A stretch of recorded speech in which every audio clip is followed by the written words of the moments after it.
దేవుని యొద్ద నుండి ఎన్నో మేళ్ళు అనుభవించాం కదా భార్య,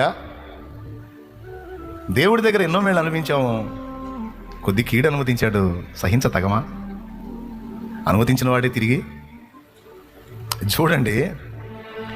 భార్య దగ్గర సంధిలా టెస్టింగ్ పీరియడ్ అంతట్లో కూడా పాస్ అయ్యాడు ఏబు.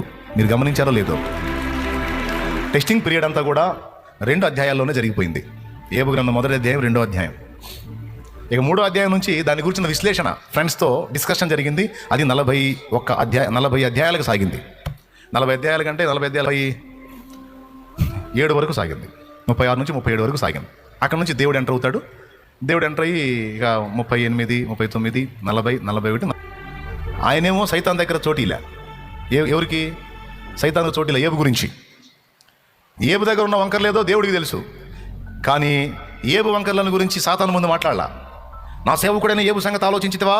అతడు న్యాయవంతుడు, యథార్థవంతుడు, యెహోవా యందు భయభక్తులు కలిగి చెడుతనం విసర్జించాడు, చాలా మంచోడు మావాడు అన్నాడు సైతాను ముందు. మాట బండిలా ఏబు చూడు,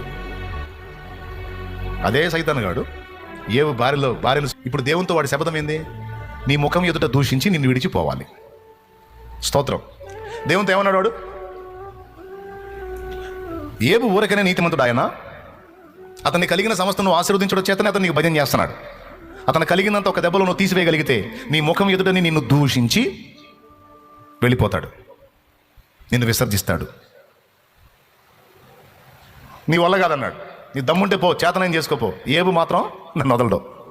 ఏబు న్యాయవంతుడు, యథార్థవర్తనుడును, నా యందు భయభక్తులు కలిగి చెడుతనం విసర్జించినాడు. మావాడు చాలా మంచోడు. ఏబు భార్య ద్వారా ఏబు దగ్గరకు వచ్చాడు సైతాను. వచ్చి దేవునికి వ్యతిరేకంగా మాట్లాడుతున్నాడు. అక్కడేమో దేవుడి దగ్గరికి పోయి ఏబుకు వ్యతిరేకంగా మాట్లాడాడు. కొంచెం మీరు అర్థం చేసుకోవడానికి ట్రై చేయండి. సైతాను ఏబు దగ్గరకు వచ్చి దేవునికి వ్యతిరేకంగా మాట్లాడిపిస్తున్నాడు ఏ భార్య చేత. అన్నీ ఇచ్చినట్టే ఇచ్చి మొత్తం తీసేసుకున్నాడు. ఏం ఒరిగింది, ఏం మిగిలింది?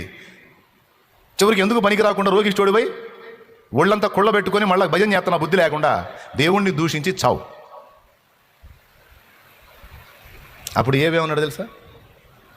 నిజమేనమ్మాయి, అన్యాయమే చేశాడు, నాకు దుర్మార్గం చేశాడు అనలా. ఓయ్ మూర్ఖాలు మాట్లాడు వాకు, ఆయన మంచోడు.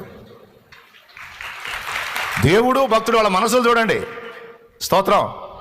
దేవుడు తన దాసుడు వారి హృదయాలు చూడండి, వారి మనసులు చూడండి. ఆయనేమో భక్తుడి మీద మాట పడినాడు, భక్తుడేమో ఆయన మీద మాట పట్టాడు. అర్థం కాలేదా?